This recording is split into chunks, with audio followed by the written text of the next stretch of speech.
what's going on is Sony, Insomniac, everybody's aware that the gaming industry is kind of contracting, but they had another round of layoffs today. It's very unfortunate that a lot of people lost their jobs. Our hearts go out to you. It really sucks. I've been laid off from a job before too, so it's not like I don't understand where this came from. I was part of one where they laid off over 60% of the company in one day. God damn. We could have done something class action, but nobody really knew that back then. So that was a few years ago, mortgage crisis, yada, yada, but it sucks. It really sucks. Kevin, what do you think about some of this? That's shocking. Shocking at 60%. But getting to the task at hand, excuse me. It feels like it's a slap in the face to fans as well as to the people that are being let go, because the companies that are being let go are companies that have brought us a lot of smiles in the last few years, albeit Naughty Dog Studios and Insomniac Games. The people that bring you games like God of War and Spider-Man, which Spider-Man 1 was their highest grossing game at the time. Yeah. Spider-Man 2 is now that game and is the fastest selling game. And it's also the most sold, I believe. That's where it feels like a slap in the face. But at the same time, Spider-Man 2 cost $300 million to make. That's 3 times as much as the first game, but the game is not any more advanced than the first, and it's not any bigger than the first.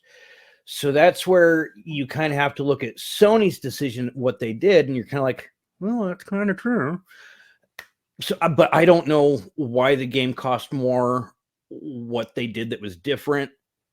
I don't know, but I feel bad for the people that found out how they did. Yeah, Skeeter, you had some thoughts before we went live here. What are you thinking about some of this? It's sad. I really feel bad for all these people losing their jobs. I mean, it's unreal.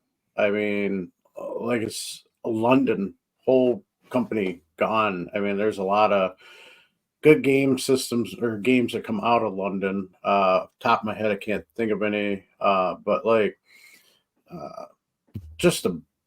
still the people losing jobs is just insane, because that makes you wonder how much of Sony's production on gaming is going to drop now due to this. I mean, that's going to slow down a lot of the gaming system for Sony, PlayStation. It's just, it takes so many years to get a game to come out in the first place.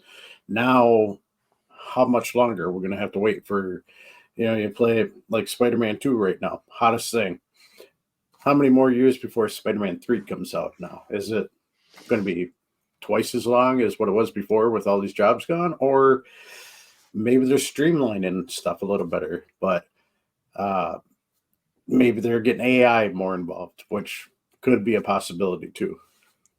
Yeah, I don't know so much about AI getting included at this time. They're probably still trying to figure out how to properly use it for video games. Over the next couple of years, we're going to find out real quick what their intents are and how well it will actually work with games, or even live service games or massive multiplayer ones. We'll end up having to find out about that, but it's really sad.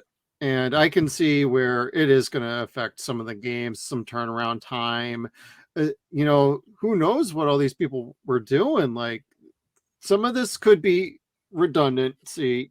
We could be eliminating some middle management out of some of this, and that's never a bad thing. Middle management is a usual problem in bigger companies where you just have too much management. And I mean, I think we've all been in jobs where middle managers just sit around in meetings and just that's all they do all day and complain.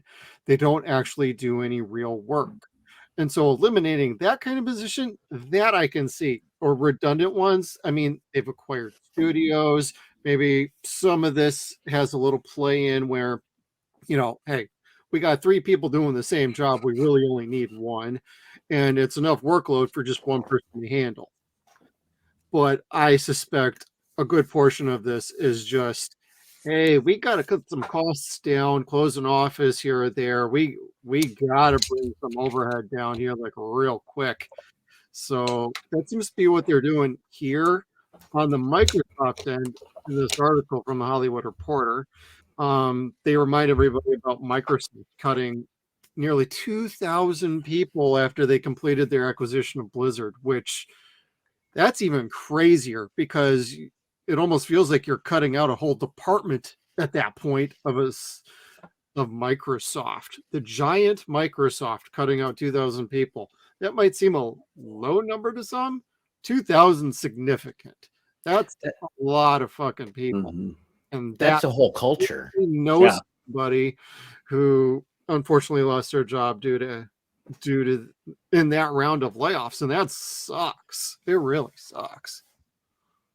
Yeah, and we were talking about it before we went live, so I guess we should say it while we're live. Our hearts definitely go out to you guys. You know who you are, who we're talking to. I know you guys are probably watching. We're not going to name drop. Don't worry. Yeah, but we love you guys, and we're thinking about you guys, and we hope this is just a brief period for you. Like, truly, I hope so. Get to one of the good gaming companies that sponsors creativity and allows freedom and will actually give you some good money. So maybe this opens the door to a great opportunity to get in with the lower companies because they're out there and they need talented people. And a lot of these people are obviously very talented. Some will land on their feet very well. Yeah.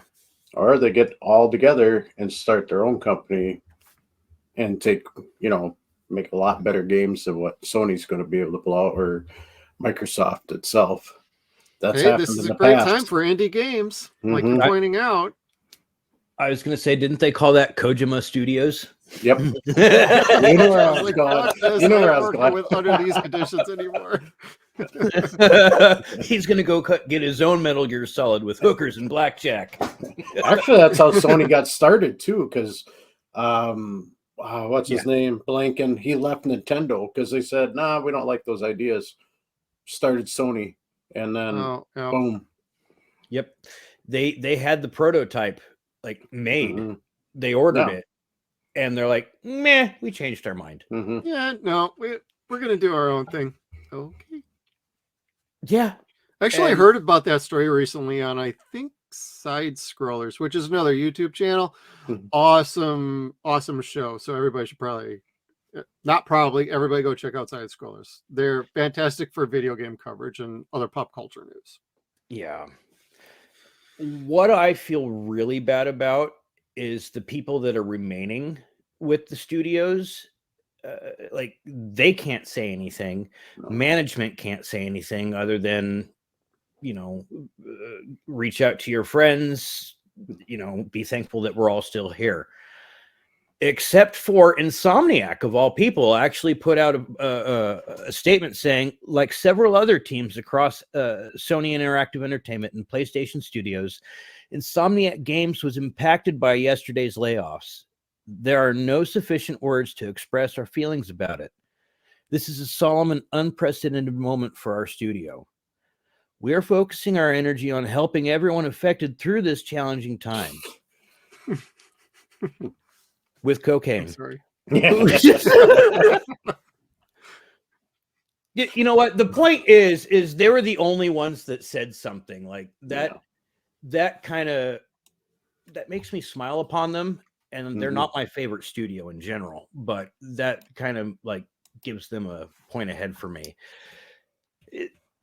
That's kind of slapping the boss in the face and saying, we don't appreciate what you just did.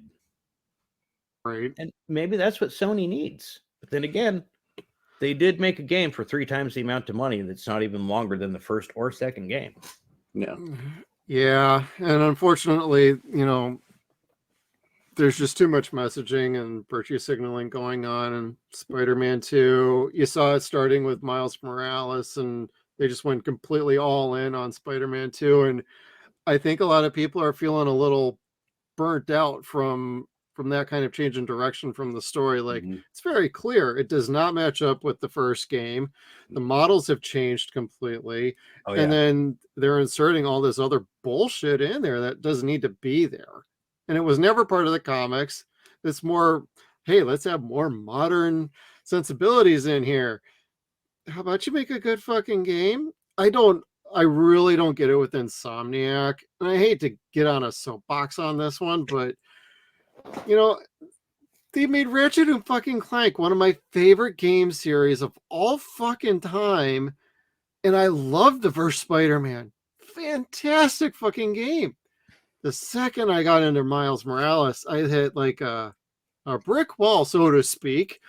And I'm like, I think I'm done playing these games, and I'd rather play like Ghost of Tsushima. I'd rather play other games that are a little more artistic and narrative driven that don't rely on anything of the modern era. But that seems to be what they were targeting, and I know they sold a lot of Spider-Man 2 games, but I don't think they really endeared themselves to the trust and faith of gamers, let alone hardcore gamers. The gameplay to Spider-Man 2 is pretty much exactly the same as Miles Morales, and then they increase it a little bit more, like they enhance it. So the gameplay is more or less they cranked it up a little bit better in the fighting and the travel. Like you can air glide now in a squirrel suit, which is, God help me, a lot of fun. But they still have those moments where you have to like get out of combat phase with Spider-Man and go into stealth mode phase with a non-superhero character. I don't necessarily like those levels. They take me out of the game. Some people really like them, and that's great. Insomniac is the type of company that the pushback that they got from the incel community, they're just like, no, watch this. And they doubled down. Yeah. To a point, I get that, but at the same time, I don't know. I guess the numbers haven't suffered for it. But the big problem that I really had with the game, it isn't the gameplay, isn't so much the story at all. It was the fact that there was no New Game Plus when the game came out. Yep. And there's no roadmap for the downloadable content. You buy the deluxe edition for $10, $15 more, $10, $20 more, and you get 5 suits for Peter, 5 suits for Miles. Okay, but then you get none of the DLC. The DLC will be extra later on. What a crap. Yeah, and the game's been out for 3 months at this point. And New Game Plus doesn't come out until March 7th, and still no roadmap for the DLC. I've lost interest at this point. I've lost interest. Oh, it reminds me of like God of War Ragnarok. They finally came out with the DLC after like a year. Two. Oh, I thought it was 2 years. Yeah, it was a year or two. Yeah. Something like that. I remember playing that like a year or two. Yeah, I don't even remember. No, I want to say it was about a year ago. 2022. Well, see, there's Naughty Dog dragging their shit too. Yeah. Or was that budget? Who knows? Right. Who knows? But like even other roadmap games, like some of us lived through the years of Friday the 13th, the video game, and how that roadmap turned out. And then some of us also tried that again with the Evil Dead game. And we see what they're doing with that, and a lot of us have checked out from that as well. Like, I like that there's a roadmap, but you should never put an expected date because you are never going to make it. No, and Crystal Dynamics messed that up really bad with the Avengers game too. They did not complete their roadmap at all. They barely got Spider-Man in there. And then it turned out that it was going to be a PlayStation exclusive. So everyone for fucking Microsoft that pre-ordered the game's like, well, where's ours?